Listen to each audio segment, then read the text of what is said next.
Alright guys, welcome back.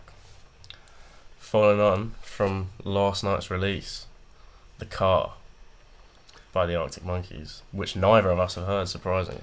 No, not yet. So it's our first Friends Plural Reacts to video that we're going to bring to you.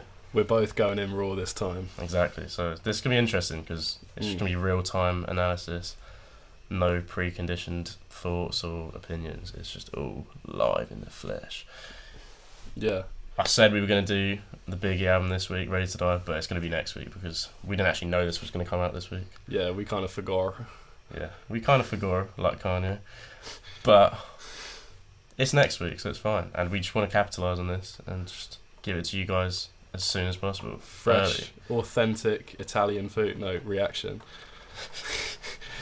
So yeah, I mean, as we don't have any preconditioned thoughts, we might as well just get into it straight away, really. I think we should probably contextualise, because this is their first album in 4 years, and Arctic Monkeys, you can definitely say, are a band that have had artistic evolution. So it is really we don't know what to expect.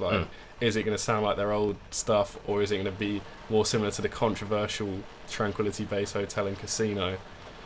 So yeah, I'm definitely excited. And we've even got our friend The Brain with us on the journey today. Nice, relaxing. But yeah, obviously you've heard all of their albums, or pretty much all of their albums. I actually haven't heard all of their albums, but a lot. I've heard one, which you've seen on the YouTube, hopefully. Yeah. Their debut album. So I'm going into this thinking this is where they are now, and I heard where they were when they started, but I have no clue how they're going to get to where they are now. So it's going to be quite interesting. And sometimes that is kind of the best way to digest things. It's not always in chronological order because it gives me I'm going to be intrigued after this. I'm going to think, how have they actually gone from here to here? And I want to know the steps. So obviously we will listen to their other albums. Well, I'll react to the ones that you suggest in the future. But yeah, this is a good place to start, just getting into something that is today. Yeah, you're coming in with virtually no preconceived notions. So I think that's the best way to experience music, really, completely open-minded. Which I will try to be. Anything else to say? No, I think we should just get right in, I reckon. Lovely jubbly. Well, track number 1, There'd Better Be a Mirrorball.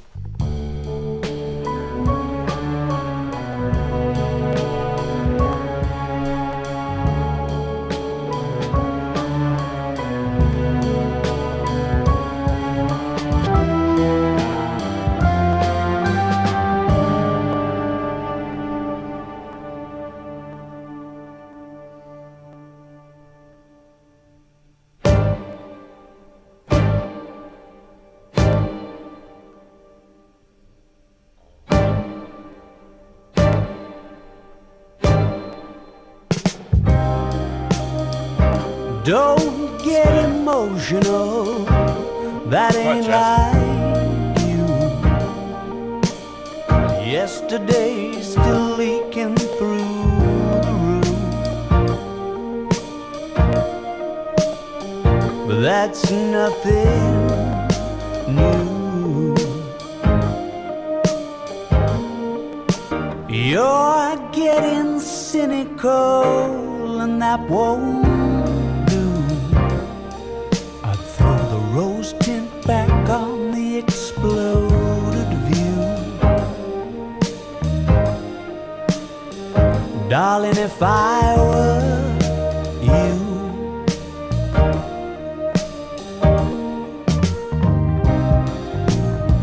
and how's that insatiable appetite?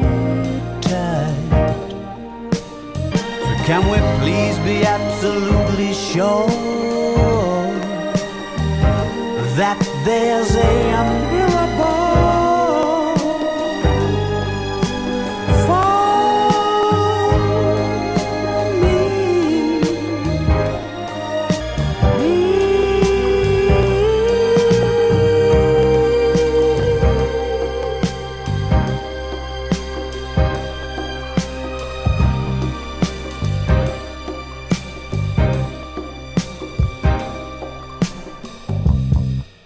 Well, I guess because we're both reacting to the first time, it's kind of, I don't know who should ask the questions and who should give their first We're thoughts. just gonna both discuss, I guess. I mean, like, for me, obviously, only having heard their debut album, very different, completely instrumentally, very different.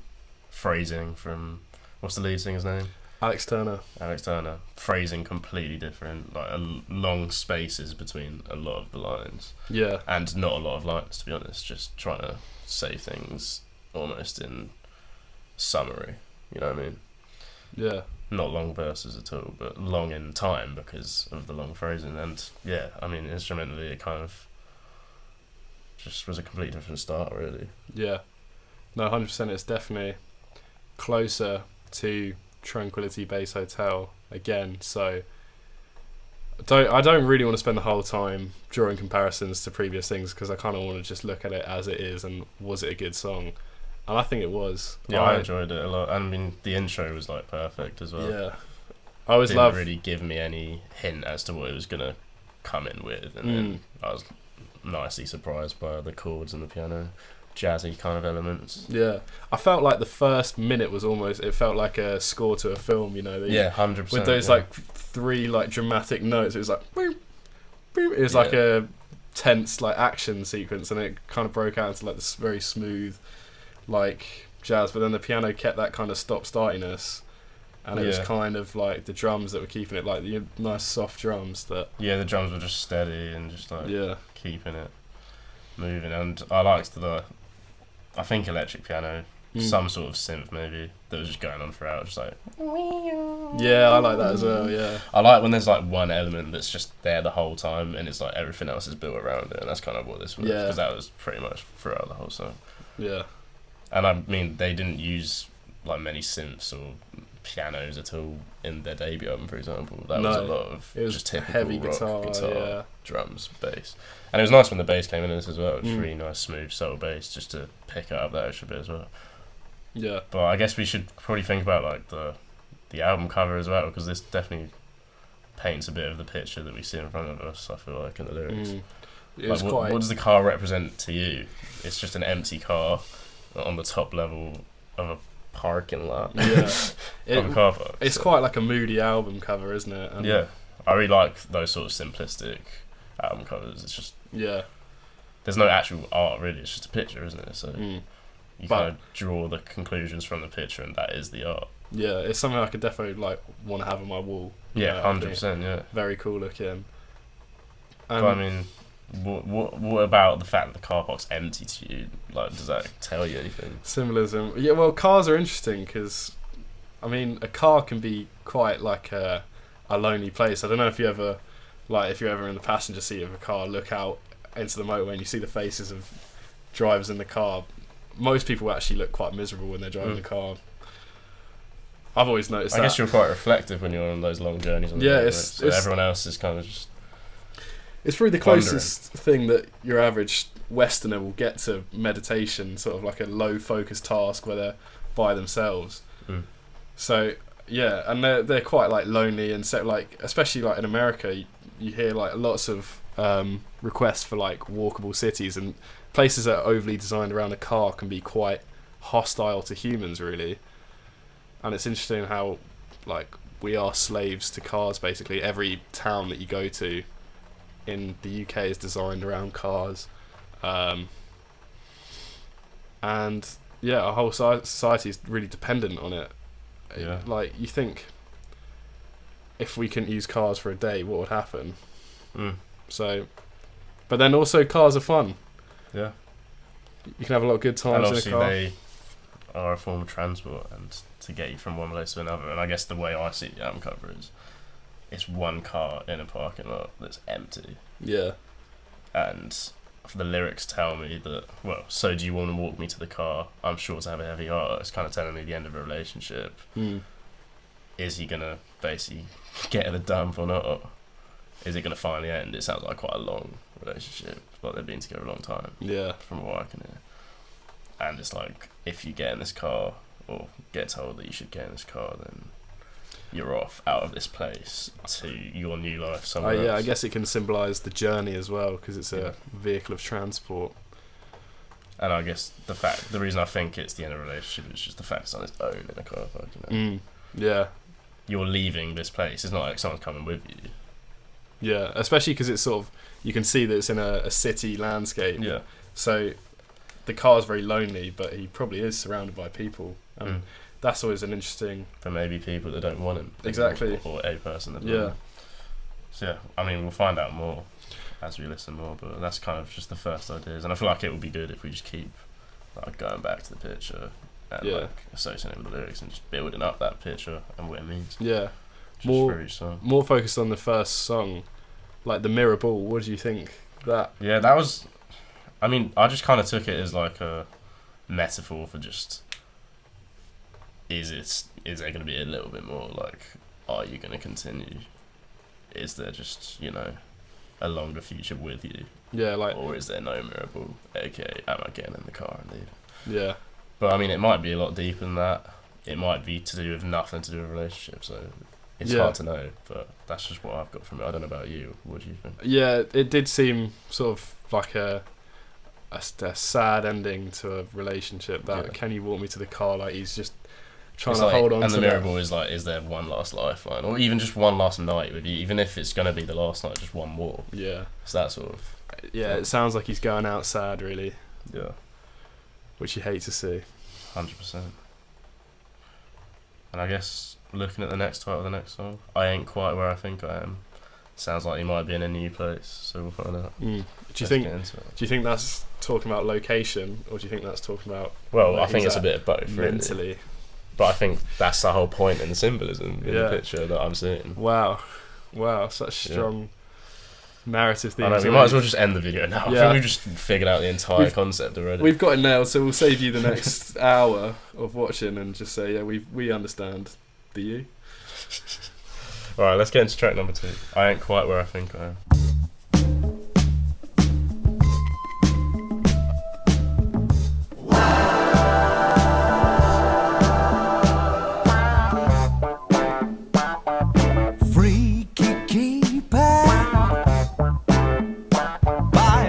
Retina scan.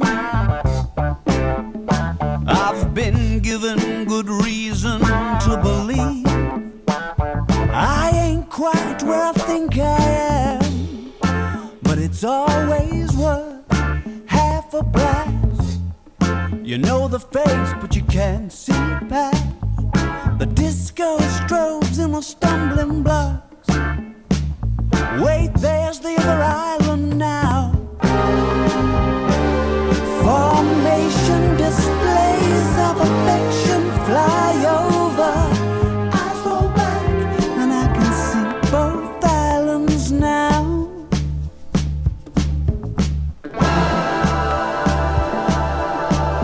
If I get it my way,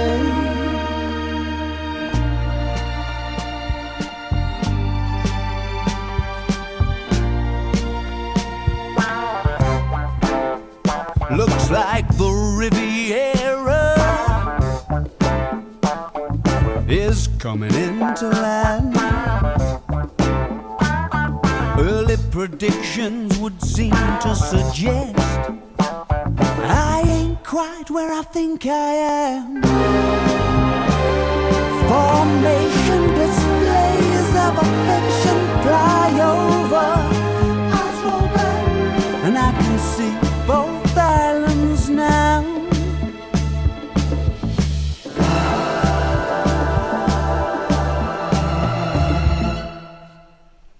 That was definitely distinct from the first track. So different in sort of feeling and tone. Yeah, the feeling and tone it is different, but once again, instrumentally, I think it's similar. Like, you know, groups of instruments used: pianos, bass guitars, strings, a lot of strings. Yeah. And I guess that's what surprised me the most. It's so like orchestral almost. Yeah. And also like I kind of like draw slight similarities in like the tone from this song to like some of the like Silk Sonic stuff that's come out last year. Yeah, I was gonna say it had a real like sort of funk feel to it. Yeah, and obviously the harmonies definitely added to that. Like kind of almost like You know, like you imagine like jazzy hands, like like people like doing their harmonies. Yeah, it felt. It was so like that. It was like a show. It was like they were just performing when they made it almost. Yeah, and this song, I don't know if this is gonna make it, but this song felt like warm to me. Like, whereas the first song kind of felt like a winter song. This one felt more summer. But I can still imagine like Christmas time for some reason. Really? In all of these, it's really weird. I don't know why. No, I got a different. I think vibe. it's from the phrasing of Alex Turner, though. That's what it is. So yeah, it's interesting to me. It's so much more spaced out. It's kind of mature in that way as well. Yeah. He doesn't feel the need to just fill out time. He lets the track breathe and then just says what he wants to say when it feels right. Yeah. Yeah, well, I guess sort of. I mean, their debut album came out in I think 2006. Yeah, exactly, a long time ago. Yeah. I'm not going to do the maths now, but it's a long time, and about 16 years. Yeah, I feel like it's like he's got nothing to prove really. He doesn't have to come out and be all aggressive. Look at me, look at my singing, look at our instrumentals. They don't have to be loud. They've earned sort of their right to say, bear with me, listen to this. You know, they don't have to. Yeah, because they've already got people's attention just through their career and their fans and loyal fans. You don't have that on a debut album, so you kind of have to come in hard and grab attention. It's like, they've got less to prove and more to sort of show, I guess. Like, look what we can do. Look exactly. Look, we can do jazz in the first song, we can go funk in the next track. Like 100%. And yeah, I mean, lyrically, I think it kind of did, at least in my concept so far, kind of follow on from what I was thinking it was going to be about. But I mean, even then, I could still have the whole thing wrong. But I mean. Yeah. Sounds like he's in somewhat of a new place, both mentally and maybe literally, because, you know, shaking all these hands means he's meeting a lot of new people and filling out. He said something about filling out the awkward silences by just inviting stackable party guests. Yeah. You know, that just does sound like he genuinely is a completely new place, literally location, and he's just trying to find his way, and he does feel lost because he's like, I don't know where I am. Yeah, what did you think of the chorus? Because I found it interesting, like the formation displays of affection. Yeah, and that was weird. It's almost like he's in this new place, meeting all these new people, and he's ended that relationship, and then his ex has like walked in, and it's like, oh, still love you. But I mean, that sounds too Disney to me. So I kind of want to refrain from actually thinking that's what it means. But that's like the only thing I could really pinpoint it to possibly mean. So I mean, it's quite interesting. For me, like, it might be because I've watched the new Top Gun recently, but it did kind of have like. It was like formation displays of affection. It was like, I don't know, like he's like in a fucking jet doing a formation display. Yeah. And then it's like I can see both islands now from my vantage point. Like it kind of was like he was almost like. And it's like that was like realization. I mean, if I do like dare to go with what I said. Yeah. Both islands could be this new place versus he can see his old place because let's say it is. Let's just pretend it's his ex for now. Yeah. Formation displays. I mean, the fact it's a formation that suggests that it's something he knows. It's structured. Like he knows it so well. He can display his affection in the way he used to this girl who he knows how to display affection to. So I'm just saying there might be something to that. There might not. But yeah. Another enjoyable song there. Yeah, definitely.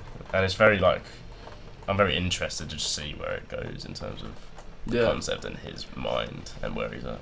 Because I mean, he's quite literally saying he doesn't know where he's at. So. Just want to find out if he eventually does. Yeah. Ready to go on to the next one? Yeah. Alright, on to track number 3. Sculptures of Anything Goes.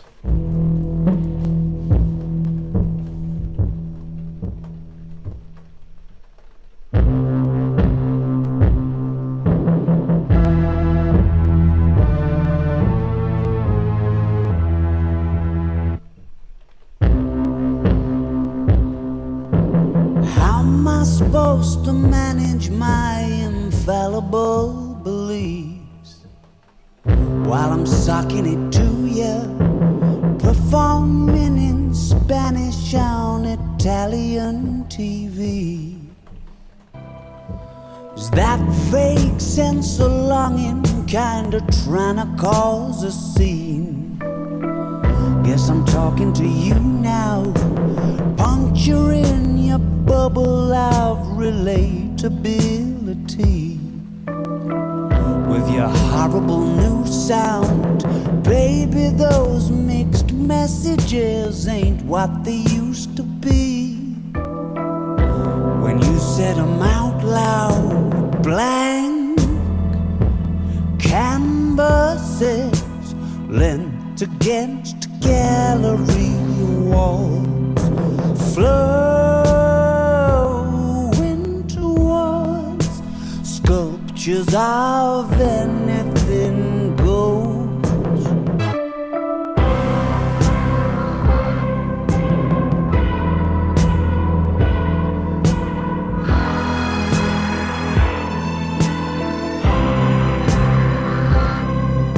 The simulation cartridge for City Life 09. I'll sing engage you.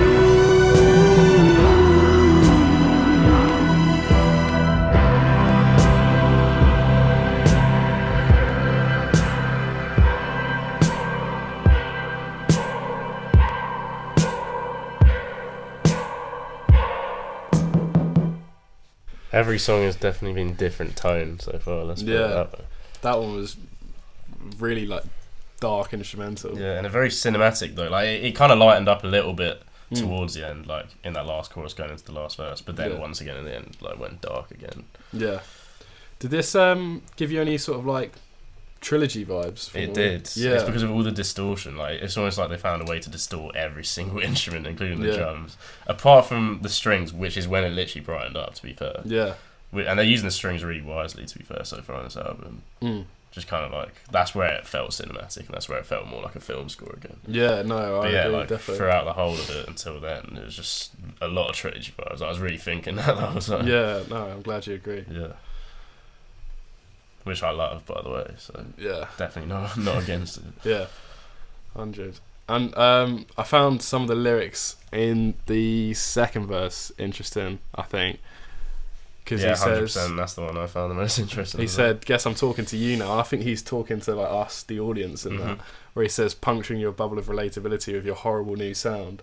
I think that is him addressing the sort of criticism that the Arctic Monkeys have received with their recent things, because we mentioned it in our reaction to their first album, just how relatable it is.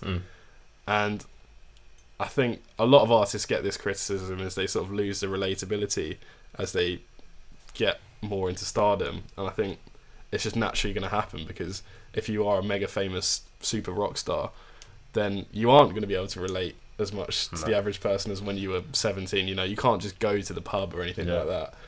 So yeah, they have to sing about their experiences, otherwise it gets a bit disingenuous, I feel. Yeah, and you got to have genuine music to have feeling in music, I think. Yeah. Because you can't convey something that you're not really feeling effectively. If you're actually feeling it, it's actually you, then that's when you can actually get it across. So. Yeah.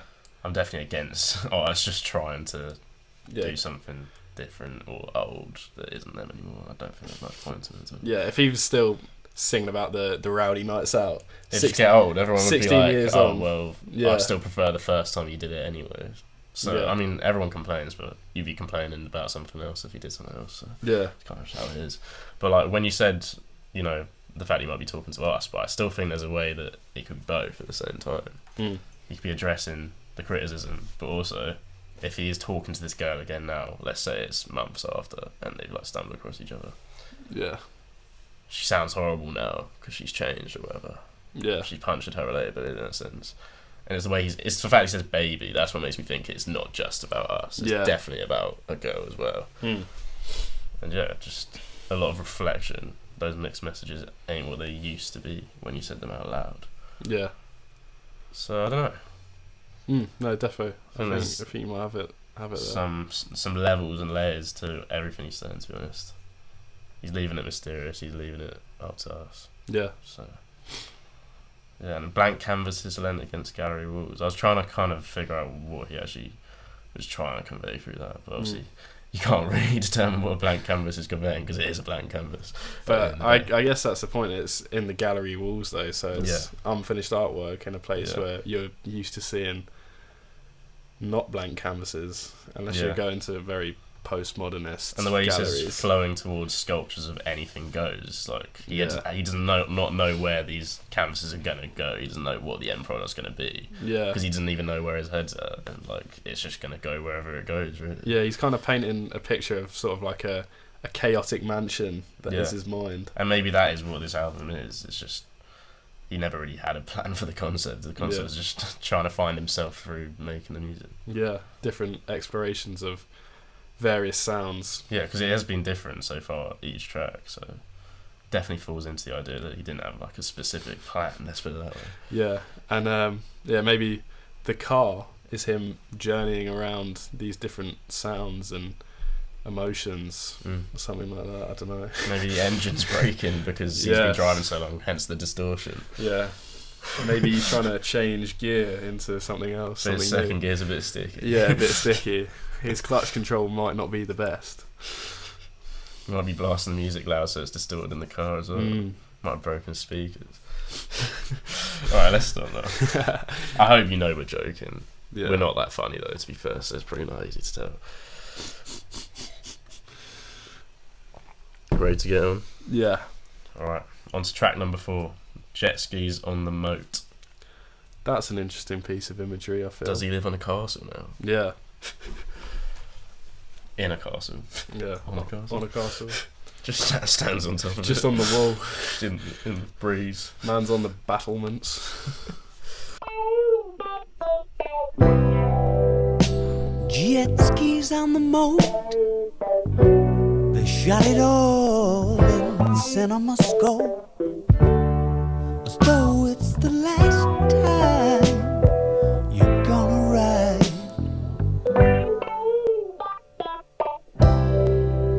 Showstoppers Anonymous, come over here and give your buddy a hug. So much for deciding not to let it slide. Is there something on your mind? Or are you just happy to sit there and watch while the paint job dries? And when it's over, you're supposed to know.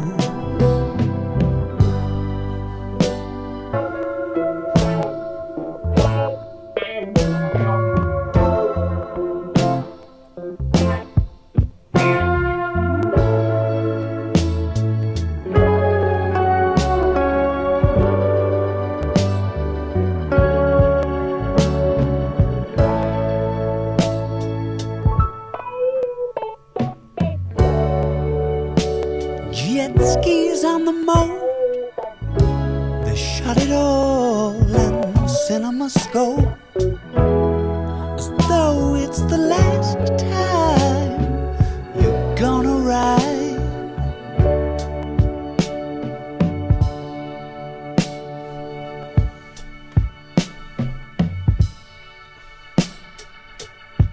Alright, let's just start by saying I don't think it's actually possible to not enjoy an instrumental like that. Yeah. It's just splendid. So smooth, it's just lovely. It just warms you up. I mean, it's hard to fuck up or something like that. Yeah. Yeah, no, it reminded me a lot of the instrumentals off Childish Gambino's Awaken My Love. Like, I don't know if you've listened to that. I've heard a couple of songs off it, but like Redbone kind of. Yeah, of course I've heard that. Yeah. Which I love. Yeah, it was sort of along those lines where it was just, so like funky, so smooth, just like the bass shining, really. 100%. Just, It was like a glistening instrumental. Yeah. And he kind of let it just ride out, and he just, kind of stayed on the beat. Big spaces again. Yeah. Big phrasing. Very relaxed, which he should be on a song like that. Yeah. He definitely performed well over it. But yeah, lyrically, I mean, it's interesting. I feel like there's, once again, more than one album you can see everything from, and he's done that every song. So I'll just go over to you to see what you think. It's a small thing, but I always enjoy when the title of the song is the first line. I'm like, oh look, he said the thing. And then the second line stuck out to me as well because they said they shot it all in CinemaScope, which is like a reference to like movie making. Yeah. And I think that's interesting because we have been sort of comparing it to sort of like cinematic score. Yeah, he definitely knows that it sounds cinematic. Yeah. So it's cool that we kind of spotted that. Yeah. I'm 100%. happy. I feel validated by Alex. I feel like we deserve 1 million subscribers. No. Yeah. Yeah. Drop a like for us getting that right. Or if you disagree, tell us, piss off in the comments.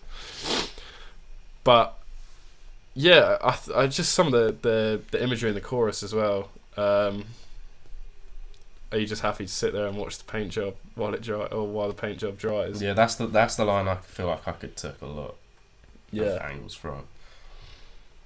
I feel like it could be talking to himself, like in terms of even just this album. Yeah.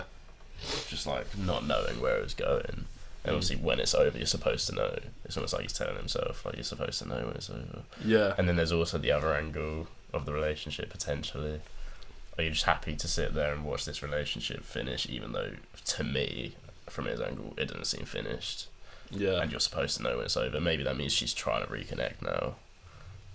And he thought that she was done. I don't know. Yeah, I think to me it was this one defo was in like reference to a relationship. Yeah. And that the sort of like, is there something on your mind, all that, it's like both of them are just kind of sitting there and just like watching their relationship fizzle out. Yeah, it's like the movie's just not finished. Yeah, and he sat there like, is it over? Like it kind of ended so sort of softly and sort of nonchalantly. Yeah, I mean maybe it's like a long relationship and the ending just didn't play up to the level of what it should for a relationship so long. Like it didn't match up with the extent of the relationship, Yeah. If it just stops so abruptly and so like, just swiftly, he might be just confused just by the nature of how it ended. Yeah. And I mean you definitely would be shocked if, I don't know how long the relationship is, but just a long-term relationship in general, if it just ends like that and there's no like, I don't know, there's no drama that causes it to be so abrupt, you definitely do wonder like, is it really over? Yeah. I feel like to me it does represent like a slow drift apart, just because he didn't sort of realise when it was over, and then it was over, and he's like, I thought I would have noticed that it was over, but he didn't. I mean, it might just be to do with the fact that he is a big artist, well, part of a big group, obviously. Big limelight, a lot of things to do, just busy man. And that could be like... And she kind of just drifted away slowly, and to her she knew she was doing it, but to him he only realised when she really was just gone. Yeah, and that could be similar to the title of the second song, I ain't quite where I think I am here. Clearly he wasn't quite where he thought he was in his relationship. 100%. Stance. And it sounds like he definitely wants to finish this paint job. Yeah. He's definitely not asking a normal question, like in a normal way. He's not asking it just straight up. He's asking it because he actually wants to get the answer that he wants, He wants to get the answer that he would agree with. Yeah. And I feel like the song kind of contrasts the name of it. Jet Skis on a Moat, I feel like in itself is kind of like a contrast, because like a moat is like something serious, it's like surrounds a castle. And it's also, I mean, if I think about it now, it surrounds a castle to protect a castle. It's kind of like the separation of being in the castle and being outside the castle. Yeah. And I guess the moat kind of could represent something being kind of between not being finished and being finished. It's like they're kind of like just in this little bit in the middle where they don't actually know. They're still kind of maybe seeing each other now and then. Yeah. But they kind of know it's on the way to being finished, but they're still hanging around. And that could be the jet skis element, because I feel like a jet ski, that's like the epitomes of like... And also a moat is round. Yeah. Going around in circles on a jet ski. They're just going around in circles. It's not really ending. Yeah, because like... But it's definitely not a planned continuation. Yeah. Because like a jet ski is like the epitome of cool, like 1980s fun. It's like, I feel like people that own a jet ski have more money than they know what to do with, really. Whereas like, the moat's something serious, so it's like having a jet ski on a moat is like quite a contrast. And then maybe trying to make light of the end of the relationship. Yeah. So I feel like a song like that, you'd expect it to be kind of like silly and like upbeat and fun, whereas this was like quite slow, quite serious, quite melancholy. Yeah. So I found that to be an interesting contrast, really. 100%. This is some good analysis, I feel. This is good waffle. You wouldn't think that I got a 5 in English language. Maybe too much waffle. You can let us know if we just go on a little bit too much. Yeah. But we enjoy it. We're just like, no, it's fun, yeah. I mean, even if no one it has listens. only just come out and it's only our first listen, so obviously, as absurd as some of the ideas might sound, we're just kind of like trying to weigh them all up and kind of trying to see a clearer image, really. It's like trying to say science, you know, you start out your hypothesis and then you test it. Exactly. So like while I'm saying these things that are my hypothesis, it's like as I'm saying them, how absurd do they sound? Yeah, does it make sense? And if they don't sound too absurd, then I'm just going to keep going with them. Yeah. So until I'm proven wrong. Yeah. So we'll just keep going with our little concepts. Yeah. And if they still exist and they don't sound absurd by the end of it, I think they're worthy to some extent. But yeah, getting on to some of the descriptions of this car now. So into track number 5, body paint. Body paint. Is it a matte finish? Is it glossy? Is it glossy?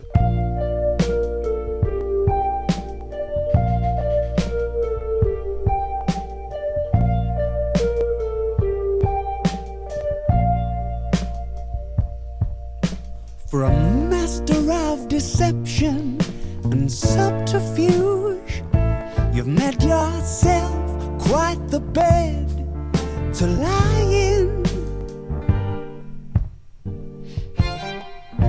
Come poke your head behind the mountain peak. Don't have to mean that you've gone into hiding. So predictable, I know what you're thinking.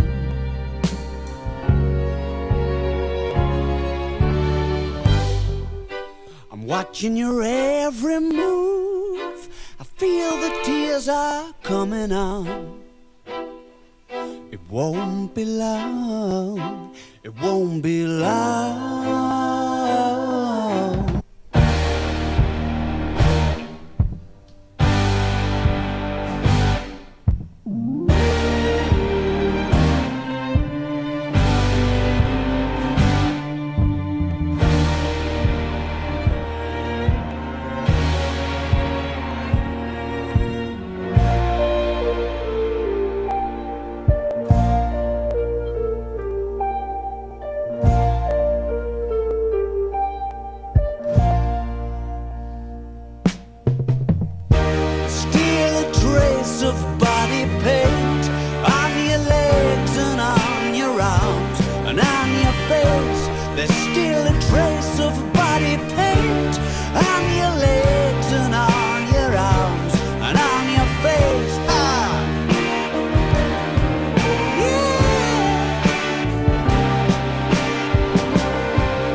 Alright, wow. Well, first off, what I've got to say is somehow he managed to make the title, the like double entendre of the title, seem like the most likely meaning of body paint because of the album title, The Car.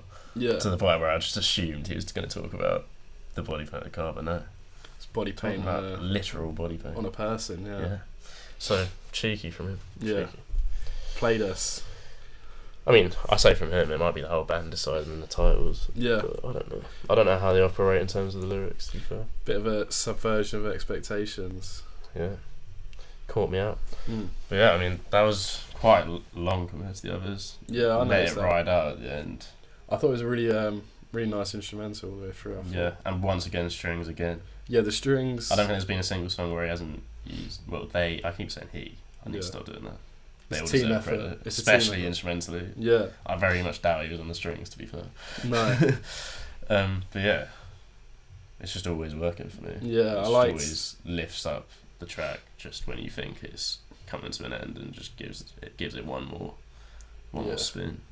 Yeah, I like Get how it spin. it kind of changed through the song, and how like the strings and the sort of guitar played off each other. I thought made for a really nice sort of gentle song. Similar instrumental, but slightly more upbeat. I mean, there was literally more of a steady beat to it. There was literally the strings. I think it's just only strings that started the second verse. Just literally, dun, dun, just the staccato strings. Yeah. So that was very orchestral as well. Yeah. Very cinematic as well. Yeah, I was thinking that as well. Yeah, another very cinematic song, and I liked how they let the outro, just ride out. I think it's always a nice thing when they do that. And maybe it symbols like a separation in the album as well, because that was the midway point. Yeah, that's what I was curious about. Maybe he's rode it out until he's going to ride in the car. Yeah. Which we won't get onto quite yet, because there's still much to talk about. But lyrically, I mean, interesting. Yeah. I think definitely relationship 100 is what I get from it. I mean, time travelling through the tanning booth. I don't know many guys that do that. Obviously, you're allowed to, but I think tends to be. That is a movie reference. I'm not 100% sure. Oh, there you go. I don't know. But I think there is a film about a time travelling tanning booth. Might have to fact check that one though. I'm not 100% sure, but yeah.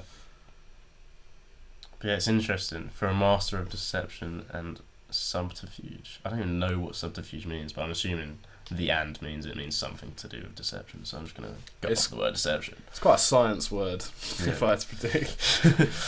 But, any scientists in the comments, let us know. Yeah, it says he said you made yourself quite the bed to lie in. Yeah. It's almost like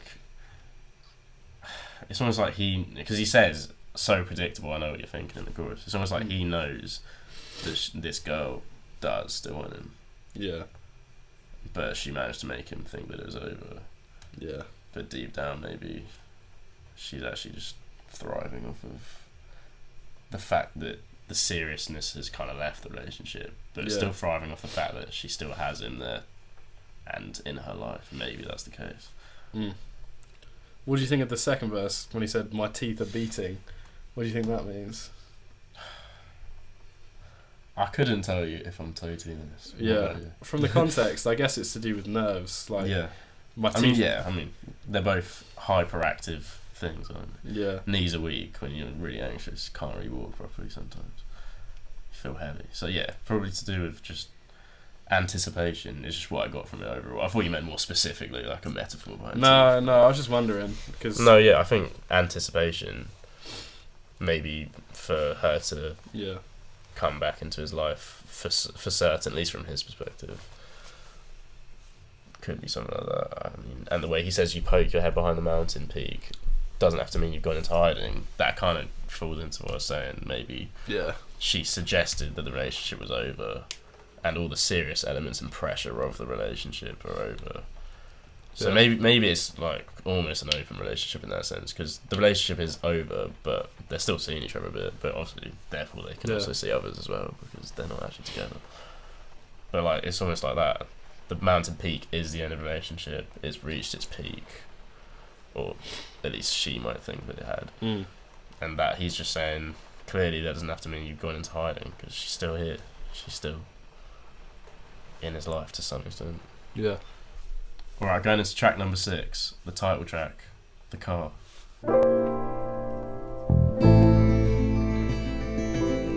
I felt that might have been a transition. Quite a bit that rode through, so apologies for not reacting to the transition. Your grandfather's guitar, thinking about how funny I must look, trying to adjust to what's been there all along, but it ain't till they force you to make a wish. They say climb up there, jump off that, and you pretend to fall asleep on the way back.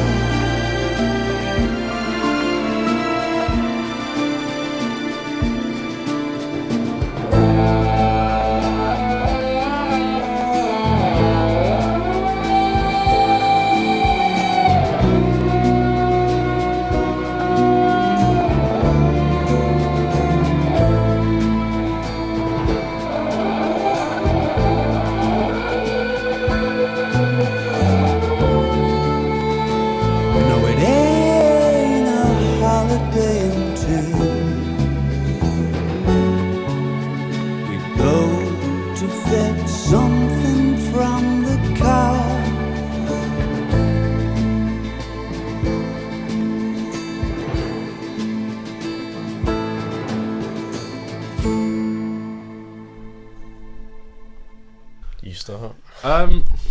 Well, I guess I'd start by saying that I feel like the sort of thing that is tying this album together for me at the moment is the very cinematic feel to all the songs. Yeah, 100%.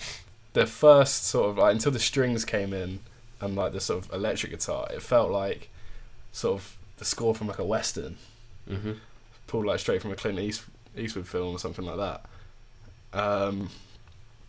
And then the strings came in and like the electric guitar came in and it was something a bit more epic and a bit more like James Bond kind of for sure feel to it. And then lyrically I found it interesting because it was like kind of like a callback to sort of childhood memories, I feel. Yeah, 100%. I mean, I can relate to so many things he said. Yeah.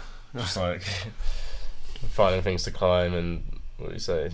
Yes, they say climb up this and jump off that. I mean, like when I was younger, and even sometimes now, whenever you're at the beach, just like which little rock can I jump off that's safe? Yeah. Or You need should I to just go and explore this part of the beach, like just random stuff. Climbing up shit that you're not supposed to climb up. Yeah. Jumping off the cliffs and all that. Classic. Into water though. Into water. Check the depth first as well, kids. Yeah, seriously. Anyway, and then pretend to fall asleep on the way back. What a classic manoeuvre from childhood. You pretend to fall asleep in the car, so hopefully you don't have to walk the 6 meters from the car to your house, and you can get carried straight onto bed. What a classic. My sister loved that manoeuvre because the stairs are a challenging obstacle when you're 6, and they still are now, to be honest. Like, I always feel a bit lazy. I have to go up 2 whole sets of stairs. It's a joke. But yeah, I thought it was a pretty cool song. Sure. I mean, I feel like a title track often doesn't necessarily like pose much specifics. And I feel like that's what he's done. He's kind of made the title track the most relatable track. Yeah. And left it up to us to kind of see where we draw the conclusions from what he said. I mean, it's definitely nothing specific as far as I can hear from the lyrics to do with what we talked about in the other songs. No, not at all. But once again, still could link to it. Yeah. Something we'll probably realise with future listens. I don't think it's something I'm too sure on now, but no, very much enjoyed it. And I was surprised, I guess, like how this one was almost even more empty lyrically. And the phrasing was almost even, there was even wider spaces. Yeah. Two things. I thought maybe the pace would be picked up a little bit for a title track, just in case that was. I mean, I've heard the first track on the album is actually the main single, to be fair, but the title track's normally one of the main ones. So I thought maybe he's going to try and get this on the radio somehow, just switch it up real quick and just get it fast tempo, get it hitting hard. But he didn't. So. Yeah, I guess and I do appreciate that because I think anything for the concept and anything for the album as a whole is always the best. Yeah. But yeah, it definitely surprised me to an extent that it didn't maybe slightly come out a little bit quicker and maybe reach some heights that the other songs didn't reach in terms of like tempo and dynamic. But he actually kept it really steady and just let it just be a little segment, a little part of the puzzle, really. I guess that goes back to what we say earlier when they've not really got anyone to impress anymore. They don't have anything to prove. Like, we all know Arctic Monkeys can make good music, so they don't have to come out with a flashy sort of, TikTok song. No. For the God, I would not want that. For the title track, they can come out with just a very interesting piece of music. Yeah. And a piece it's like humble. You know what I mean? Understated. Yeah. Despite it being the title track, it is just one of the tenths of the album. Yeah. And that's kind of how they treat every song, I think. And I think if you want a cohesive concept album, you definitely want each part to just play its little role and they all add up together, as opposed to just big breaks in the concepts in terms of like one song sounded like it could be in any other album or just could not be on the album at all. Yeah. I think all those things would just weaken the strength of the idea and the image it's building, so I definitely appreciate that they didn't try and do that. 100%. So yeah, we're getting on to the next track, I'm guessing. Yeah, Big Ideas. And maybe Big Ideas does pose bigger instrumentals, but it might not. As I said, I was expecting that with the last one. Could do the opposite. Would that be the bigger idea, to come out with a very even more understated track? Yeah, getting on to track number 7, Big Ideas.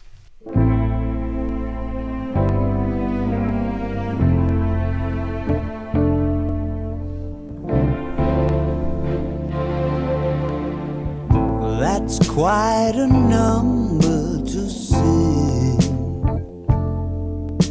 Spotlit, getting lowered in. Can you co-direct and play the twins? It's been a thrill. I had big ideas. The band was so excited. The kind you'd rather not share over the phone. But now the orchestra's got us all surrounded, and I cannot for the life of me remember how they go.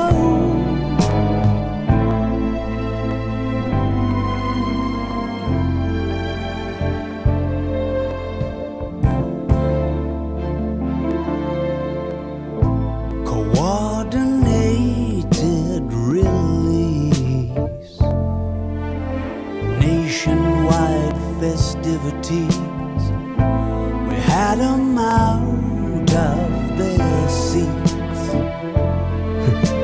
waving their arms and stomping their feet.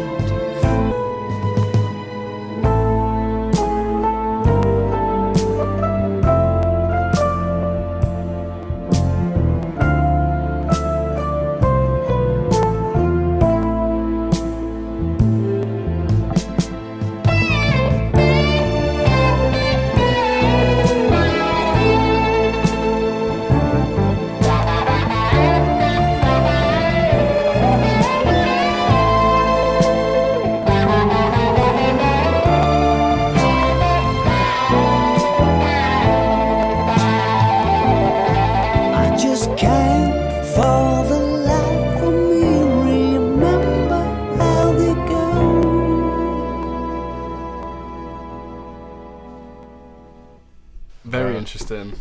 Yeah. Very, very reflective. Yeah. Not just lyrically, but even the instrumental, like just the last sort of instrumental break, like so reflective, just the way the tone was, and it almost sounded like it's a song that could end the album, if not a song that could end their career. Like, I was thinking that as well. This sounds like the last. This sounds like a goodbye. Yeah, the only thing that disagrees with that is the last note definitely was not like a certain cadence or anything. They definitely ended on a cliffhanger in terms of the last chord. So definitely now seems like it is fitting to go into another song. But until literally that last little chord, I was just thinking, I mean, why is this not track number 10? Why isn't this the last ever album? Yeah, it seems so fitting. But I think we've got to mention the strings in this one again. Yeah, like, absolutely like amazing. I felt, and then when that the guitar the guitar cut for it, and I don't know if the other instrument before the last guitar came in was another guitar or if it was keys. It was quite hard to tell because so much sound design with guitars these days. Honestly, some of them sound so like muted to the point where they can even sound like pianos.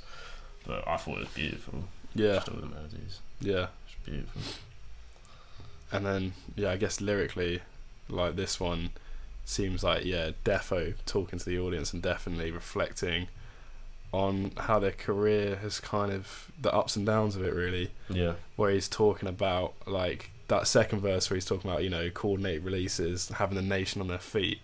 Like, for the Arctic Monkeys, they definitely did, at one point, sort of have, definitely at least the UK, and like a stranglehold with music. Like, their hit singles, like, headlining all the different festivals, you know, and then I feel like then there were references to how they wanted to change style a bit and how that was poorly received. You know, he had big ideas and he was so excited to share with the band, and now it's like, I don't know, it just seems like, yeah, he's kind of sad that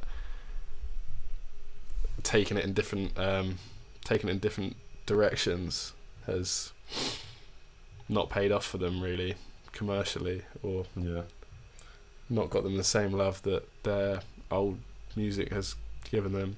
And I think that's sort of how he ends, like the track and the choruses with the, I can't for the life of me remember how they go. That could be like a reference to like his old songs. Like, he's kind of feels like he's not got it anymore, you know, he's not that guy that he used to be, where he couldn't, maybe now he doesn't feel like he could perform some of the old songs the way he used to. Yeah. I mean, I feel like you can kind of put that all into the difference between like Arctic Monkeys fans and just fans of Arctic Monkeys music, because true fans of any artist, despite like their preferences, would probably follow artists throughout their journey regardless. Oh yeah. And I guess, yeah, the numbers decrease for sure, but the love definitely doesn't die from those people. But yeah, I mean, when you say about, I can't remember for the life of me how they go, I feel like that could also even mean the way that this music is. Because I feel like it's definitely not hit music, it's not catchy choruses, which isn't a bad thing. But like, definitely can't remember how any of this music goes. If I just like played it tomorrow, I wouldn't be able to sing along to it. No, it's not that sort of music. No, it's quite sort of dreamy kind of. And yeah, the orchestra has us all surrounded, is how I feel too. Yeah, in it's a very interesting nice, line. pleasant way. Yeah, it's cinematic. It's because allowing him space. Yeah, the orchestra's got us surrounded. Definitely was like an intriguing image in my head, because it makes the orchestra sound like threatening. I don't know. Yeah, and that might even be what it is. The orchestra could be the critics.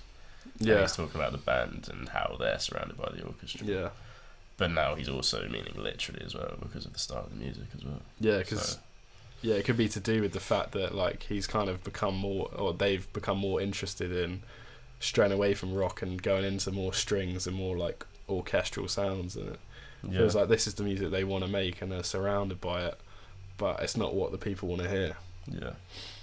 So defo, a lovely song, I feel. Yeah, and I mean, when I was talking about the lyrics in the car, which was 2 songs ago now, I kept saying like I couldn't really see like where the album was going now, and that it didn't really lead on from 5. But I kind of forget that I said that 5 might be kind of the midpoint of the album after 5. Yeah. Going into the car, and then from then on, and I feel like that definitely is the case. I feel like it's drifted from the majority of the meaning being on a relationship to now the majority of it really is on the band's career and just reflection. Because I mean, Big Ideas leading on from the car is kind of like the separation from, I don't know why I said 2 tracks ago, it's only 1 track ago, because on Spotify we're on the next one. But yeah, only 1 track ago. It's literally such a contrast. He's literally showing the car, which is his youth that he was kind of reflecting on, and before he ever even started being a part of the Arctic Monkeys.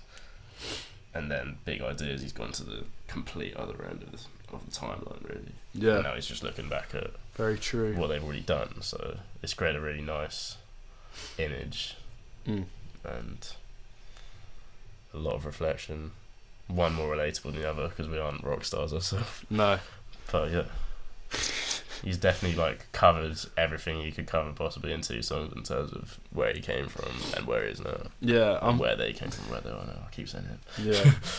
But yeah, I'm very intrigued to see where they take the album next, because that really did feel like an outro song. It felt like a goodbye. Yeah. So now the next song after a song that feels like goodbye is called Hello You. So maybe it's Hello You to the fans that are still listening, the fans that are still invested. Yeah. So yeah, I'm very intrigued now. This is like, yeah, it does feel like a film, twists and turns. This is like a real plot twist. For sure. This is maybe the start of the 3rd act we're about to see here. Yeah. Let's get into it. Bring it on. Track number 8, Hello You.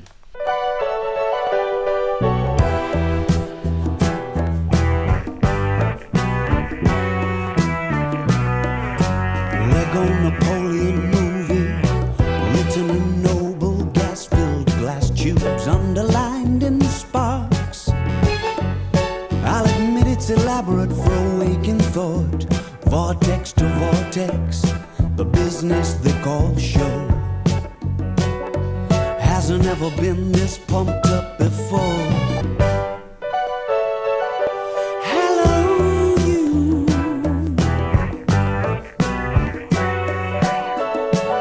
Still dragging out a long goodbye.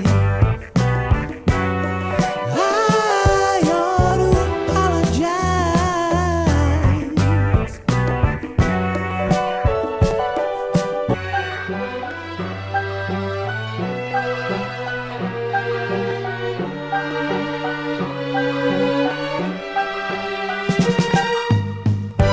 Taking a dive into your crystal ball, snorkel down the beaches, fruitlessly wind and rewind to rob a snooker club. Could pass for 17 if I just get a shave and catch some Z's.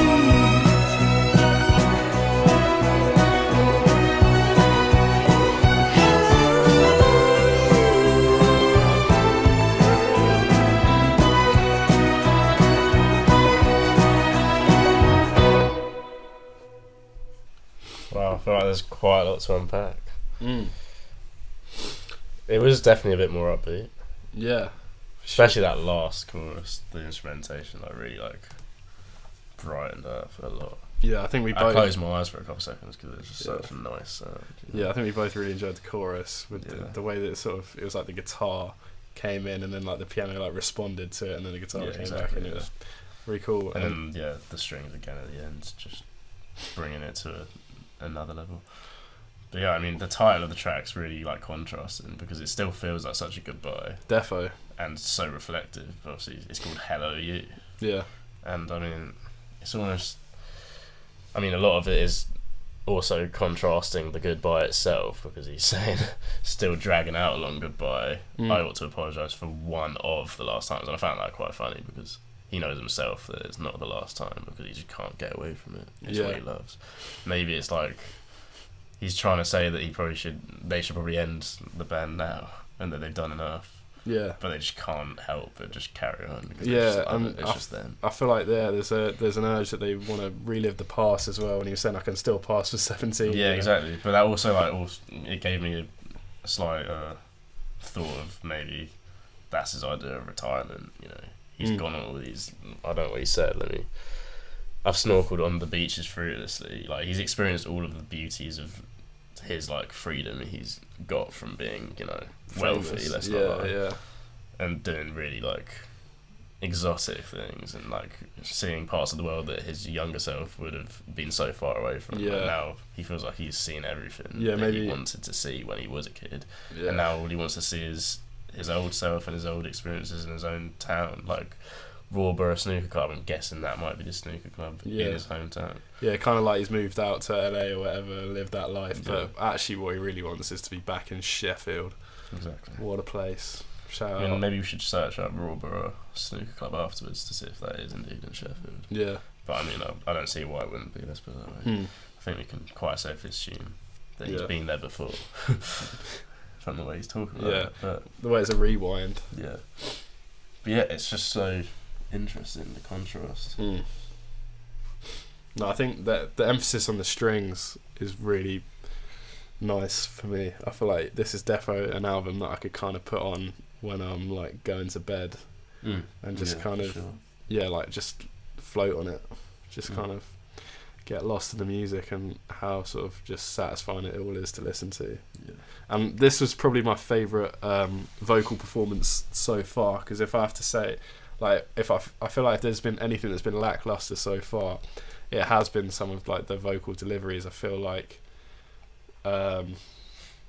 sometimes his range isn't quite where I feel like it should be, but in this song, like, he did that bring out Hello the notes You, a little bit. That Hello You was like really nice in the chorus. But I guess things are only nice when they're in their correct quantities, and maybe it was only so nice because we had so little of it before. But yeah, true.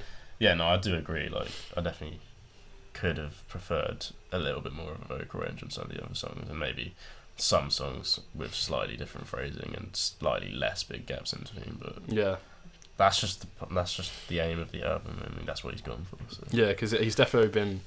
I think we've spoken about this on other things. Like, he's gone for like the low energy feel. Yeah, for sure. And then sometimes that can actually just be like a bit flat. Whereas like that's not what like they're going for, but it's their result is what happens when you don't sound like you're putting a lot of effort in, is it sounds like you don't care. But on this track that definitely wasn't a problem. Like it was so like gentle and nice and like warm. It felt like, for sure. I guess that's what you associate with home, and it's thinking about home, so rightly so that it feels warm. I feel like the lyrics and the instrumentals really matched up nicely on this one. For sure. Alright, well, I think I'm ready to go into the next one. I'm quite intrigued because he's still kind of left it on the same sort of topic that he went into in Big Ideas. We're looking at maybe like a 4-song outro basically. And if that's the case and they carry it out well and it doesn't seem like there's any unnecessary duplications of styles or lyrics, and so be it. But maybe it will have one little twist. We'll find out. So getting to track number 9, Mr. Schwartz, or Schwartz. Schwartz.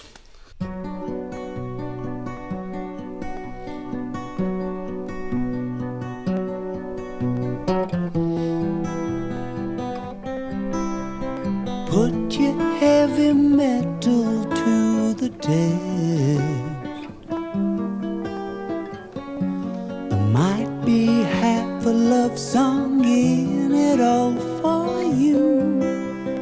Timing wise, it's probably for the best. Come here and kiss me now before it gets too cute. Mr. Schwartz is staying strong for the crew. Wardrobe's lint roll in your velveteen suit, and smudging dubbing on your dancing shoes. And if we guess who I'm pretending to be, do we win a prize? Having attempted twice, both incorrectly, do we get a third try? Asking after all the wives and the kids, it's at the heart of what the business is.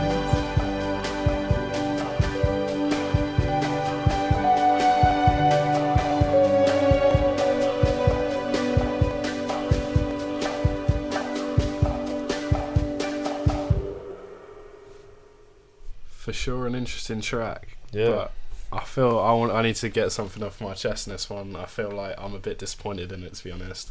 The way like the sort of drums came in, and then it felt like it was building to something. I really liked when the first they first came in. Like, I was like, oh, this is really nice how they like seamlessly just like rolled them in. It felt like they just kind of like they crescendoed in basically. They just went from really quiet and then it gradually got louder, but then they really didn't get any further than that. Yeah, I felt kind of blue balls by it. I wanted something more after the drums. I wanted like, you know, like what they've kind of been doing with the rest of the album, where like a nice like electric guitar kind of cuts through. Yeah.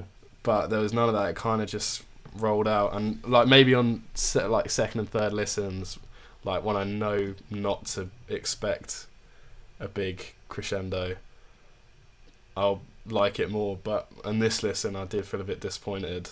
Yeah, I think it was probably the most flat a song on this did end up sounding. Yeah, because the other songs, they weren't necessarily flat because they did it right, you know, and they did still end strong and end a little bit brighter and wider. But this one kind of actually, I think I could definitely say I felt it was a bit flat. Yeah. But I mean, you never know. There's no such thing as rules of music, and maybe the crescendo goes into the next song and it actually gives you what you're looking for, but in the next song. Hopefully. So I guess let's not because I'm craving it too much into it now. But yeah, I'm definitely craving it because there is only one song after this. Yeah. But I mean, I feel like I should have done a better job to know what the hell he talks about when he talks about Mr. Schwartz, because I have no clue. Probably because I'm just uncultured as fuck, so you can tell me, probably. No, I don't know Mr. Schwartz either. Okay, well, there you go.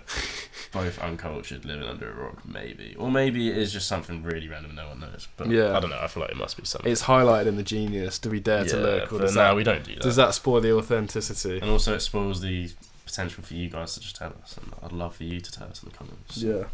Go ahead if we've been stupid and we should know. As long as you're right. And tell us why. Yeah. But yeah, I mean, other than that, I feel like it kind of might have actually cycled back a little bit to a relationship topic. Yeah. I mean, obviously, Come Here and Kiss Me Now Before It Gets Too Cute. It's probably not about his career. Yeah. More relationship, perhaps. But the interesting part for me was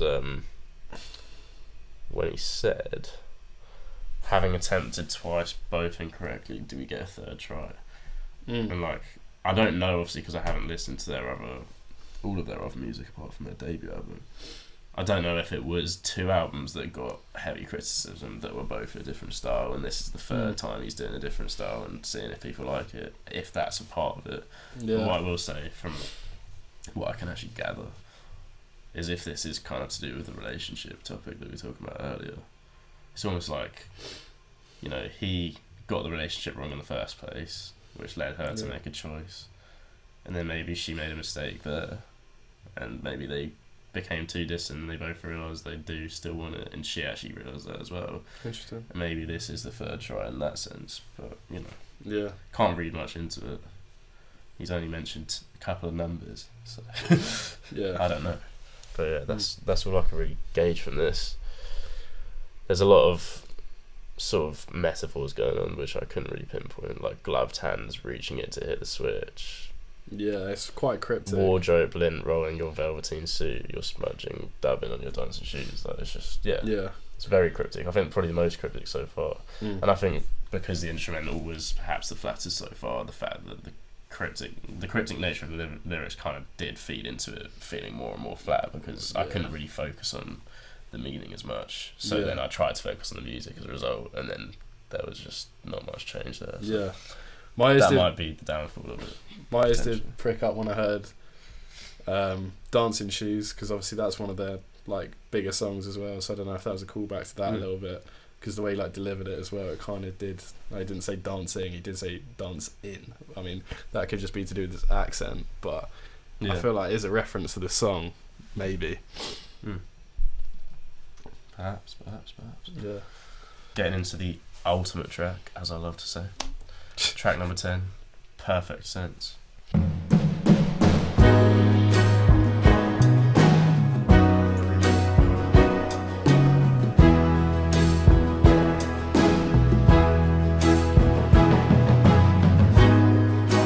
Richard of York, the executive branch,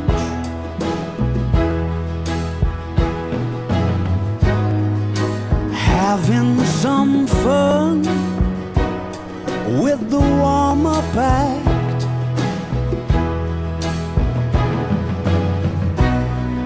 If that's what it takes to say goodnight,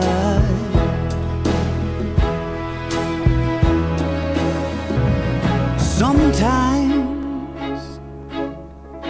I wrap my head around it all, and it makes perfect sense.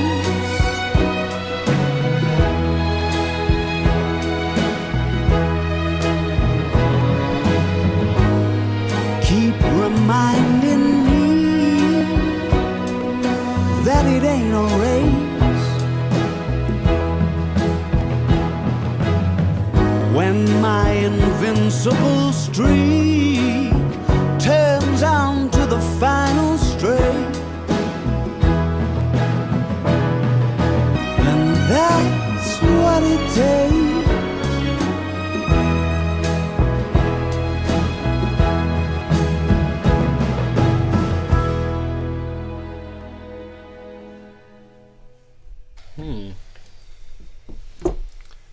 That definitely felt like a goodbye. It really did, yeah. And I think she's saying good night. Yeah.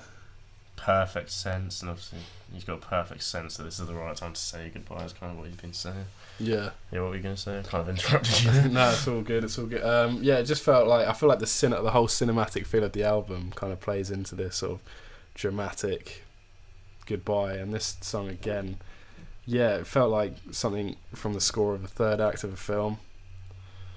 The cowboy making his last stand kind of feel. Yeah, for sure. And then, when my invincible streak turns onto the final straight, you know, he knows it's coming to the end.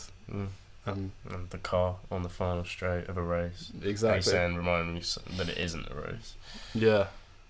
So, it's interesting, for sure. And, I mean, obviously we haven't really actually remembered to go back and talk about the image that the album cover is, but as much as I mentioned a lot of relationship stuff to do with it, it definitely sounds like the car is also something he's gonna jump in to drive towards the end of his career, or their career almost. Yeah, kind of just drive off into the sunset. Sound like that, yeah. Yeah. Which is such a cinematography typical classic thing to think. Yeah. Driving into the sunset. And it's so Disney almost. Yeah, it's like very yeah.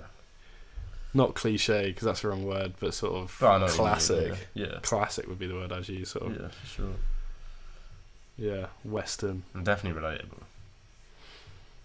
Like we all know what it means. And we all know the feeling that sort of music gives. Yeah. Most of us, at least. To be fair, me less than others. I've watched a lot of films. Yeah. But yeah, I mean, it's just very similar instrumentally, to be honest. Didn't really try and end on anything different, to be fair, which would have been bold on the last song to do. Yeah. Really closed it off with just more beautiful strings at the end. Very subtle. The nice sort of piano chords. Dum, dum, dum. Just like keeping a steady tempo. It's a classic. Yeah, it's really, really, really feeling like closure to their career. And I don't know, you guys, I guess, if any of you are like really, really hardcore Arctic Monkeys fans, maybe you kind of have more of an inkling as to like whether this actually might be their last album. Perhaps. Yeah, let us know your thoughts. Do you think if this was their last album, would you be satisfied with it? Would you be happy? Or would you, want one last taste of the past, really, with a big throwback, very heavy, like rock and Britpop? Or do you think going out sort of on their own terms in the style that they want to and not giving in to what people think they should be and just being themselves? I think very interesting.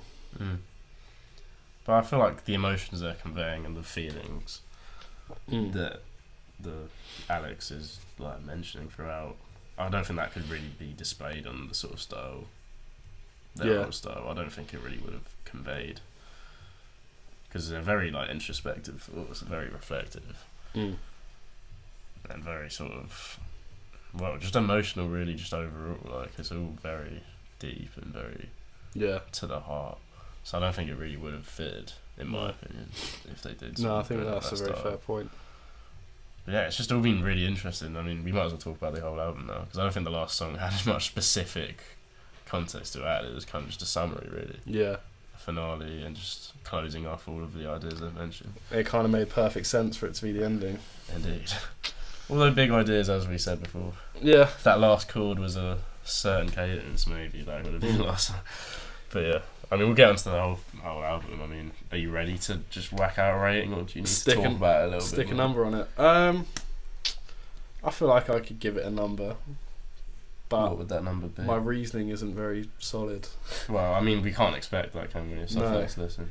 I think this was a good album, so I'm giving it a 7. What about you? I was going to give it exactly the same. 7. I was tempted to give it 7.5, but I think I'd rather my numbers grow with future listens potentially than just like assume that they're going to. Let's put it that way. I'm not a big decimal guy either. I feel like it's weak. Yeah, it's a bit of a cop out, really, isn't it? So yeah. I'm just going to hit it with a straight 7 as well. Yeah. No, I feel overall good album, but I feel like there was room for improvement and more exploration of the themes they're going for. But again, it could 100% increase with further listens, and I feel like it's always good, like, you shouldn't let anyone else tell you what to think, but it's always good to listen to sort of more intelligent people and what they feel about the album. So I'm excited to hear what other people have to say, what they bring up, you know, what they praise about it, what they criticise about it, see if I agree, and then see how that affects my score. I think that's what's really exciting about both of us going in with no expectations, because with other ones, when we've listened to an album, like I've said, like, oh, you know, we've got to listen to Illmatic, it's the best hip-hop album of all time. You come into that with a certain expectation and you give it more time of day, whereas, like, you know, it happens with everything. Like we were talking about earlier today, sort of why you like watching TV shows, because you know, it's sort of, you've got an expectation of what it's going to be about. You know, it's earned that respect for you, so you will give it attention. You watch the previous episodes and that's building your expectation for the next episodes. Whereas a film, it's like, well, the beginning is blank, the end is blank. Yeah. There is no follow through.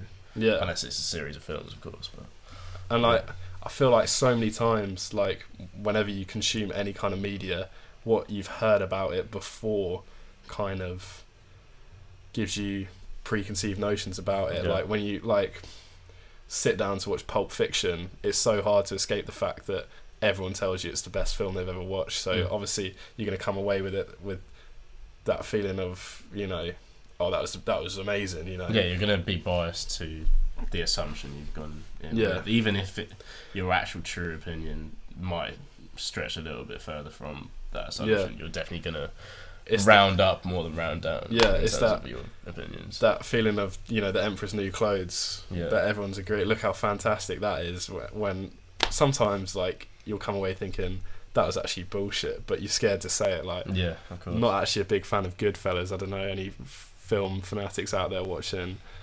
Goodfellas didn't really land for me, and that's a very controversial opinion. But sometimes I feel like you got to stick to that. But then also, it's good to listen to what other people have to say, for sure. Because when you listen to, like, the classic internet reviewer Anthony Fantano, like, you might not agree with what he has to say, but I feel like you can't argue. The guy's listened to so much music.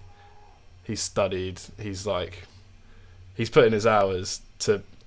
It might not be an opinion that you agree with, but I think you can at least say it's a well-informed opinion. And I'm happy to admit that on music, my opinion is not one of the more well-informed ones. You know, I don't know too much terminology for music. But I think that's unnecessary, and I think that's the beauty of music. Yeah. You can have one person who knows everything, knows why things have been chosen, certain chords, certain scales, all these, like, theoretical things, and you can have another person who's just listening to and seeing how it makes them feel. If it makes them feel good, they like it. If it doesn't make them feel that good, they don't like it.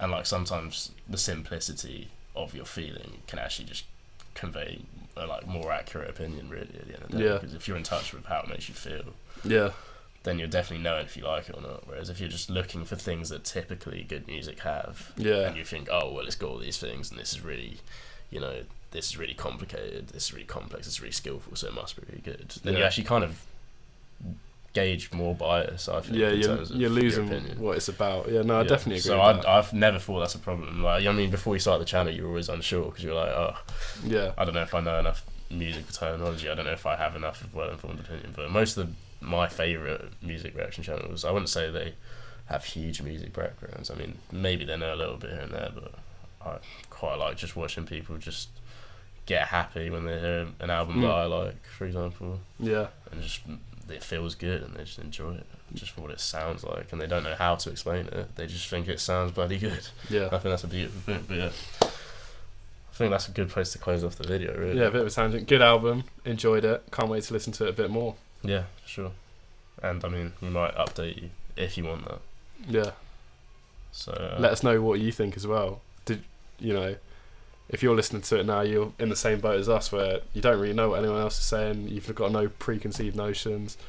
So just let us know what your opinion is. Do you think it was shit? Do you think it was good? I want to hear. And as always, if you enjoyed it, leave a like. If you feel like we waffled too much, if you've made it this please far, tell us, because the album was only 37 minutes, and I have a strong feeling we managed to record for about 2 hours. We've longed it. So, I mean, obviously the difference this time is there's both of us not having heard it, so both of us discussing things, not just one-sided questions. So obviously it was bound to be a little bit longer. Bound to. But if you'll pardon the pun. Just tell us if it was a bit too much waffle, because we probably could stop going on a little bit. We could go on less tangents if we really tried to, probably. Yeah. But I mean, at the end of the day, we're being ourselves, just our natural state. Yeah. Wafflers, mongouts, that's us. But subscribe if you enjoyed this video and other videos and you want to see more, and we're definitely giving you more. So next week we will actually be here with Ready to Die, as I said last week, which was going to be this week, but we didn't know this was going to come out. But I promise next week that's what's coming. Yeah. So be excited if that's something you love and you want to see us. Yeah, for all our... Joe's heard it, obviously. It's him showing me. But yeah, all our Arctic Monkeys, Biggie Smalls fans, get excited. For sure. Right, on that note. Bye. In a bit.